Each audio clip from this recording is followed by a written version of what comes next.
Hello friends, मेरा नाम है संदीप कौर गौर और स्वागत है आपका मेरे चैनल में, जिसमें हम डिस्कस कर रहे हैं डिस्क्रीट मैथमेटिक्स के अंतर्गत मैट्रिक्स पर। और आज की वीडियो में हम देखने वाले हैं किसी भी मैट्रिक्स की रैंक को किस तरह से फाइंड आउट किया जाता है। इससे पहले वाले वीडियो में भी हमने रैंक ऑफ मैट्रिक्स की डेफिनेशन और मैट्रिक्स की रैंक को फाइंड आउट करने के लिए माइनर मेथड पर डिस्कस किया हुआ है। तो उसकी लिंक मैं आपको आई बटन में प्रोवाइड कर रहा हूँ, उस वीडियो को भी आप जरूर देख लें। ठीक है, आज की वीडियो में हम ये देखने वाले हैं कि मैट्रिक्स की रैंक को निकालने के लिए एसएलएन फॉर्म का यूज़ किस तरह से किया जाता है। तो आइए शुरू करते हैं आज का वीडियो शुरू करने से पहले आपसे रिक्वेस्ट है कि यदि आप मेरे चैनल पर नए हैं या पर अभी तक आपने मेरे चैनल को सब्सक्राइब नहीं किया है तो प्लीज़ मेरे चैनल को सब्सक्राइब करें और बेल आइकन को प्रेस करें, जिससे कि आपको आने वाले लेटेस्ट वीडियो की नोटिफिकेशन प्राप्त हो सके। तो आइए शुरू करते हैं आज का वीडियो। सबसे पहले ये समझते हैं कि एसएलएन फॉर्म क्या होता है। देखिए दोस्तों, मान लीजिए हमारे पास कोई मैट्रिक्स दी हुई है। ठीक है, अब ये जो मैट्रिक्स दी हुई है इसको हमको किसी पर्टिकुलर किसी फॉर्म में कन्वर्ट करना है। दैट मीन्स हम क्या कर रहे हैं, इस मैट्रिक्स को रिड्यूस कर रहे हैं। अब रिड्यूस करने के लिए आप कौन कौन से ऑपरेशन परफॉर्म कर सकते हैं? रो ऑपरेशन परफॉर्म कर सकते हैं या फिर कॉलम ऑपरेशन परफॉर्म कर सकते हैं। ये जो रो और कॉलम ऑपरेशन परफॉर्म करते हैं इन्हीं को हम क्या बोलते हैं? Elementary operations. एलिमेंट्री ऑपरेशंस, ठीक है। अभी जो मैट्रिक्स आपको दी हुई है इसको आपको रिड्यूस करना है और रिड्यूस करने के लिए आप रो या कॉलम ऑपरेशन परफॉर्म कर सकते हैं। अब पहला केस क्या है कि आप हो सकता है सिर्फ रो ऑपरेशन परफॉर्म करो। सेकंड केस क्या है कि आप सिर्फ कॉलम ऑपरेशन परफॉर्म करो। और थर्ड केस क्या है कि आप रो और कॉलम दोनों ऑपरेशन को एक साथ परफॉर्म करो। ठीक है, तो यदि मैट्रिक्स को रिड्यूस करने के लिए आप रो और कॉलम एक बार में सिर्फ या तो रो ऑपरेशन परफॉर्म कर रहे हैं या फिर कॉलम, मीन्स इन दोनों की मिक्सिंग आप नहीं कर रहे हैं, तब इनसे जो फॉर्म निकल कर आता है उसको बोला जाता है एसएलएन फॉर्म। ठीक है, उस फॉर्म का कुछ फॉर्मेट होता है जो अभी हम देखेंगे किस तरह से एसएलएन फॉर्म को निकाला जाता है।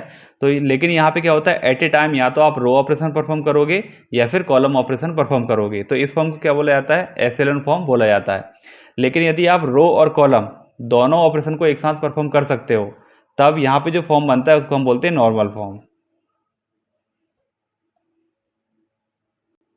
तब आज की वीडियो में हम सिर्फ किस पे डिस्कस कर रहे हैं? एसएलएन फॉर्म पे डिस्कस कर रहे हैं। अब मान लीजिए इस मैट्रिक्स को रिड्यूस करने के लिए या इस मैट्रिक्स को एसएलएन फॉर्म में कन्वर्ट करने के लिए आप सिर्फ रो ऑपरेशन को परफॉर्म कर रहे हैं, तब ये जो फॉर्म है ये क्या कहलाएगा? रो एसएलएन फॉर्म कहलाएगा। ठीक है, और यदि आप इसके बेस पर रैंक फाइंड आउट कर रहे हैं तब वो क्या कहलाता है? रो रैंक कहलाता है। ओके, इसी तरह यदि आप मैट्रिक्स को रिड्यूस करते हुए एसएलएन फॉर्म में पहुंच रहे हैं और वहां पर आप सिर्फ किसका यूज कर रहे हैं? कॉलम ऑपरेशंस का, तब ये क्या कहलाएगा? Column SLN form.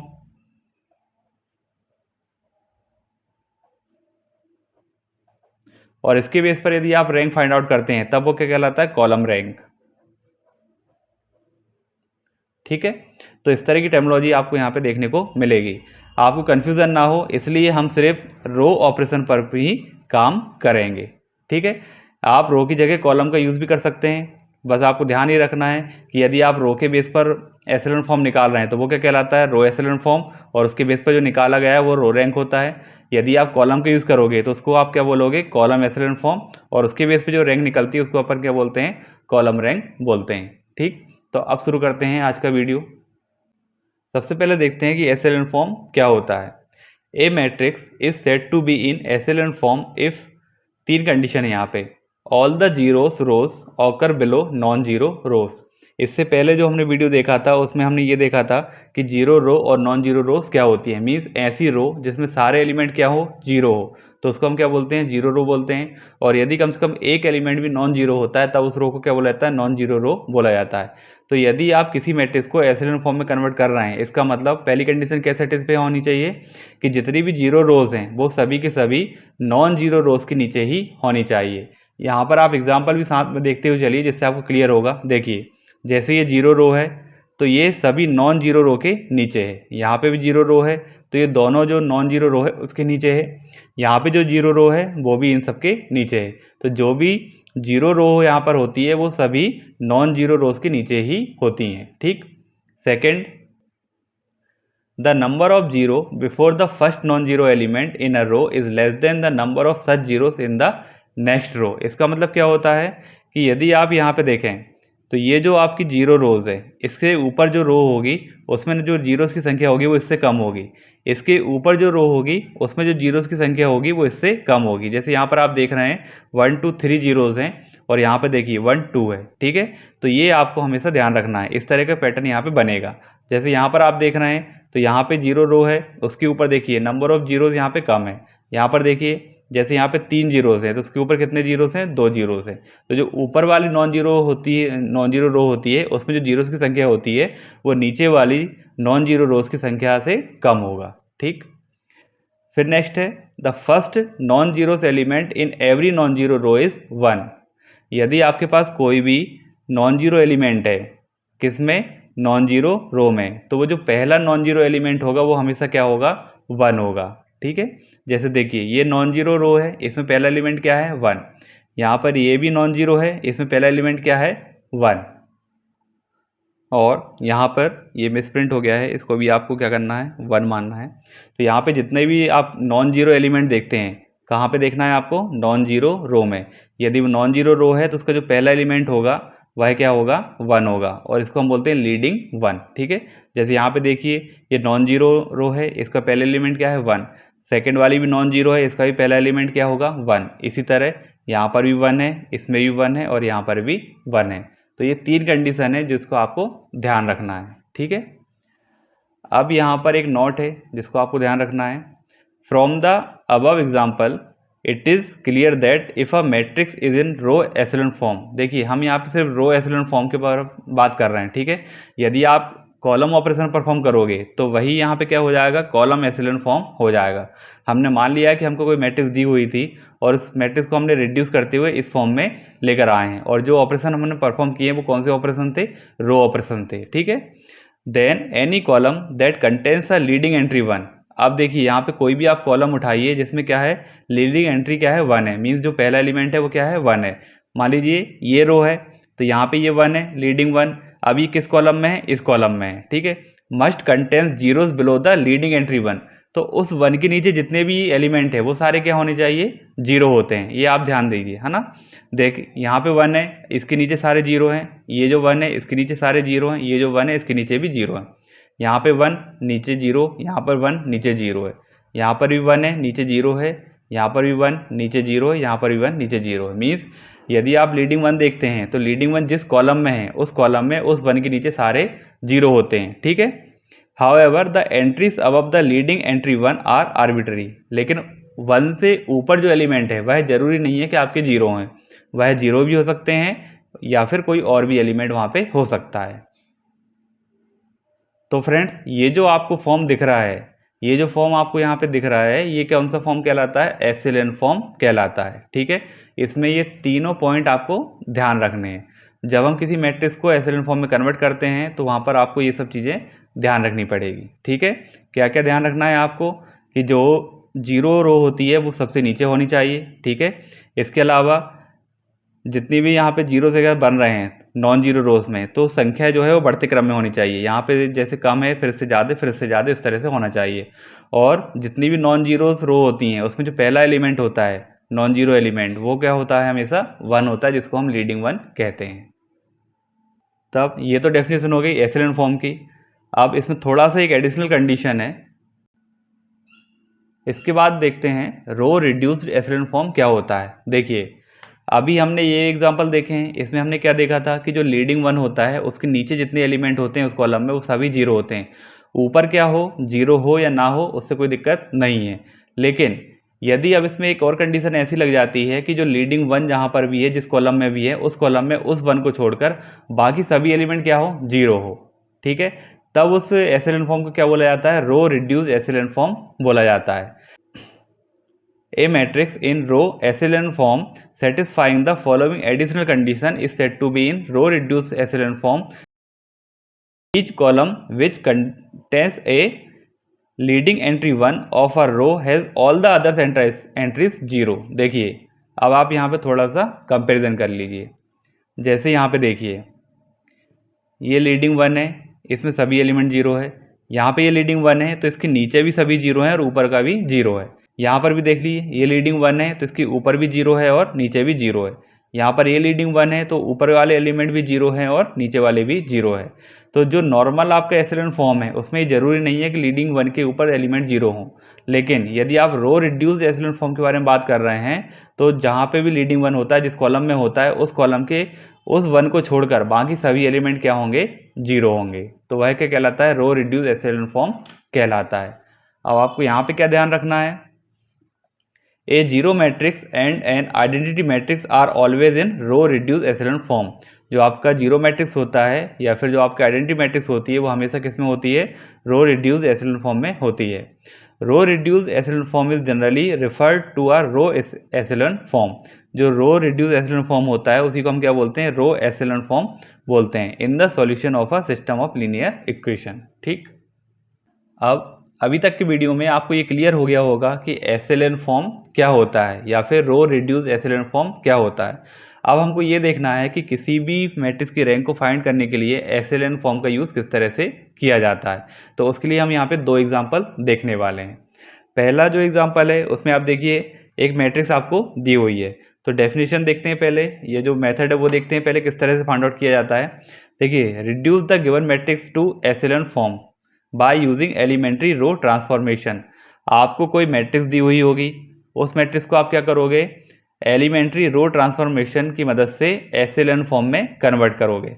अब आप यहाँ पे एलिमेंट्री रो ट्रांसफॉर्मेशन मीन्स कौन से ऑपरेशन परफॉर्म कर रहे हो, रो ऑपरेशन परफॉर्म कर रहे हो, इसलिए ये जो एसिलेन फॉर्म है ये कौन सा कहलाएगा, रो एसिलेन फॉर्म कहलाएगा। यदि आप यहाँ पे कॉलम ऑपरेशन परफॉर्म करोगे तो ये कॉलम एसिलेन फॉर्म कहलाएगा। ठीक है, then the number of non zero rows in the echelon form is the rank of the given matrix. अब ये जो रिड्यूस मैट्रिक्स आपको मिलेगी एसिलेन फॉर्म में, उसमें जितनी भी नॉन जीरोज रो होंगी उसकी संख्या ही क्या बताएगा, rank of the given matrix बताएगा।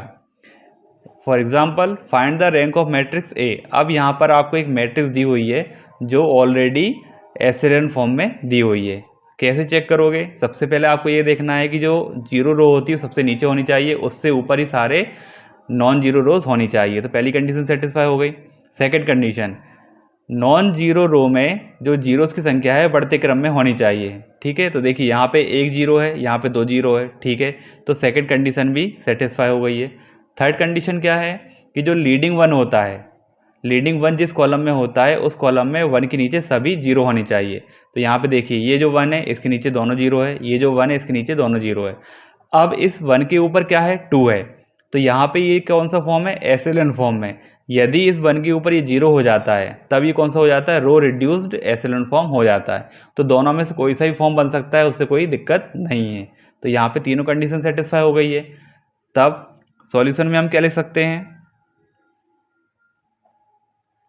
It is in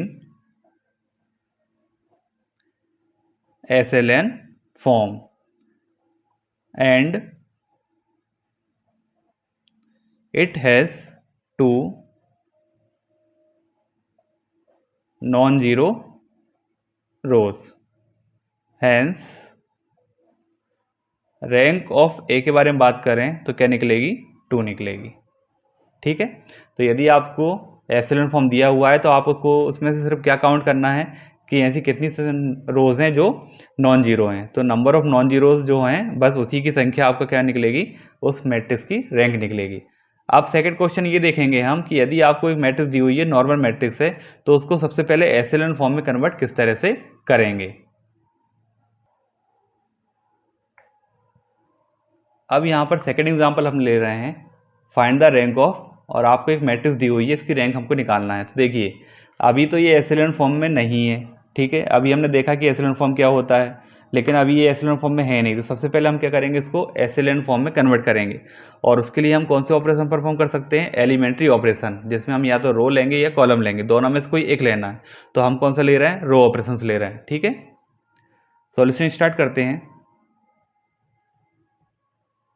late A matrix लिख लेते हैं सबसे पहले, 1 2 -1 0 3 1 4 2 1 -3 6 2। ये मैट्रिक्स आपको दी हुई है।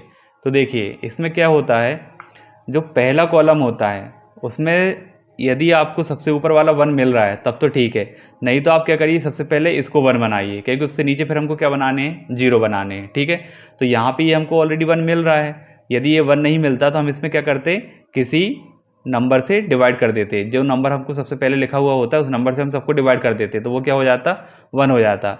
अब चूंकि ये हमको 1 मिल रहा है तो इसके नीचे जो एलिमेंट्स हैं उनको हमको क्या करना है, 0 करना है। ठीक है, क्योंकि 1 के नीचे हमेशा क्या रहते हैं, 0 रहते हैं।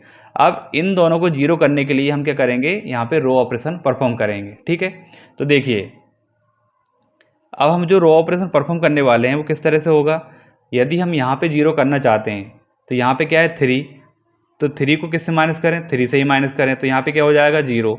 तो हम यहाँ पे चेंज करना चाहते हैं किसको, R2 को, लेकिन R2 को चेंज करने के लिए माइनस करना पड़ेगा किस में से, R1 में से, और R1 में यहाँ क्या करना पड़ेगा 3। इसका मतलब हम यहाँ पे क्या करेंगे, R1 में 3 का मल्टीप्लाई करेंगे। ठीक है, इसको दूसरे तरीके से लिखना है तो आप इस तरह से लिख सकते हो, यहाँ पे कौन सी रो है 2, तो यहाँ पे 2 लिखना है, यहाँ पे कौन सी रो है 1, तो यहाँ पे 1 लिखना है, और इसमें किसका मल्टीप्लाई करना है, 3 का, और फिर क्या करना है, माइनस, मीन्स -3 का मल्टीप्लाई करना है। तो यहाँ पे आप क्या करोगे, -3 लिख दोगे। ठीक है, इस ऑपरेशन को परफॉर्म करते हैं तो R2 1 -3 मीन्स R2 लिख लेते हैं पहले। R2 क्या है हमारे पास, 3 1 4 2, और R1 में किसका मल्टीप्लाई करना है, 3 का, तो यहाँ पे 3 का मल्टीप्लाई कर देते हैं, 3 6 -3 0, और इसको क्या कर देना है माइनस, तो यहाँ पे हो गया माइनस माइनस प्लस माइनस। इसको सॉल्व करते हैं, 0 -5 7 2। ठीक है, तब यहाँ पे जो मैट्रिक्स है वो क्या बन गई है, R1 को हमने चेंज नहीं किया है तो R1 क्या है 1 2 -1 0, R2 को चेंज कर दिया है तो R2 क्या हो गया 0 -5 7 2। अब इसी तरह किसको चेंज करेंगे, R3 को चेंज करेंगे, तब यहीं पे कर देते हैं। अब R3 को चेंज करने के लिए देखिए R3 में यहाँ पे क्या है 1, यहाँ पे 0 करना है तो 1 - 1 करेंगे तो 0 हो जाएगा। तो R3 माइनस सिंपल क्या करेंगे, यहाँ पे R1 करेंगे। शॉर्ट फॉर्म में क्या लिख सकते हैं इसको, R3 1, लेकिन 1 में किसका मल्टीप्लाई हो रहा है, -1 का, तो यहाँ पे क्या आएगा -1।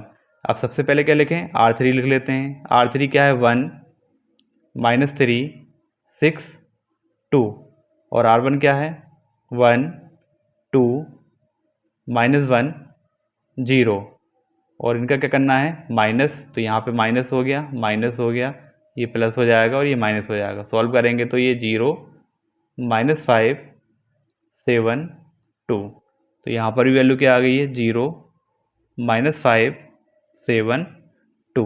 ठीक है, अब देखिए ये जो मैट्रिक्स हमारे पास आई है इसमें जो फर्स्ट रो है उसमें लीडिंग क्या है 1 है, और उसके नीचे जो एलिमेंट है वो 0 है। यहाँ तक तो ठीक है, लेकिन जो सेकंड रो आप देख रहे हो उसमें 0 के बाद जो लीडिंग है वो क्या हो रहा है, -5 हो रहा है। तब की लीडिंग क्या होना चाहिए, 1 होना चाहिए, या तो 0 ही रहे, लेकिन अगर 0 नहीं है तो हम इसको क्या कर सकते हैं, 1 कर सकते हैं। ठीक है, तो देखिए अब इसको 1 करने के लिए हम क्या करेंगे, जो R2 है उसमें -1 डिवाइडेड बाय 5 का मल्टीप्लाई कर देंगे। ठीक है, तो अब हम यहाँ पे क्या करने वाले हैं, बाय R2, और R2 में किसका मल्टीप्लाई करेंगे, -1/5 का मल्टीप्लाई कर देते हैं। तो यहाँ पे अब जो मैट्रिक्स निकल कर आएगी वो क्या बनेगी, फर्स्ट रो तो आपकी सेम है, तो यहाँ पे 1 2 -1 और 0 है। इस पूरी रो में आप क्या करोगे, -1/5 का मल्टीप्लाई करोगे। ठीक है, तो 0 में आप मल्टीप्लाई करोगे तो क्या आएगा 0, -5 में -1/5 का मल्टीप्लाई करोगे तो क्या आएगा, इस तरह से आप लिखोगे। ठीक है, तो 5 से 5 कैंसिल, माइनस माइनस कैंसिल, +1 हो जाएगा। ठीक है, तो ये क्या हो गया, +1 हो गया। इसी तरह 7 इंटू -1/5 तो क्या हो गया, -7/5। इसी तरह 2 से मल्टीप्लाई करोगे तो ये हो जाएगा -2/5। थर्ड रो में कोई चेंजेस नहीं है, तो चेंजेस नहीं है तो वैसा के वैसा लिख देते हैं। ठीक है, अब देखो यहाँ पर 1 के नीचे दोनों जीरो हो गए। तो अब ये जो नॉन जीरो रो है इसमें लीडिंग क्या है 1 है, तो इसके नीचे हमको इसको क्या करना पड़ेगा, जीरो करना पड़ेगा। अब इसको जब जीरो करेंगे तो हम क्या करेंगे, इसमें से इसको प्लस करेंगे। अब यहाँ पे -5 है तो -5 में क्या करेंगे, प्लस यदि 5 कर दें तो वो जीरो हो जाएगा। इसका मतलब हम यहाँ पे R3 को चेंज करेंगे और R3 को चेंज करने के लिए प्लस करेंगे किससे, R2 से, ठीक है। लेकिन R2 में किसका मल्टीप्लाई करना पड़ेगा, 5 का। इसको किस तरह से लिख सकते हैं हम, R32 और यहाँ पे क्या लिख सकते हैं 5, ठीक। इसको चेंज करके देखते हैं। R3 की वैल्यू क्या है, R3 की वैल्यू लिखते हैं सबसे पहले 0 -5 7 2। अब जो R2 है उसमें करते हैं किसका मल्टीप्लाई, 5 का। तो यहाँ पे क्या आएगा 0 5 -7 -2, 5 से मल्टीप्लाई करने के बाद ये संख्याएं आई है। सॉल्व करते हैं, सिंपली क्या करना है, प्लस करना है। तो 0 + 0 0, -5 + 5 0 0 0, ठीक। तो फर्स्ट और सेकंड रो तो सेम है, 1 2 -1 0 0 1 -7 5 -2/5 0 0 0 0। ओके।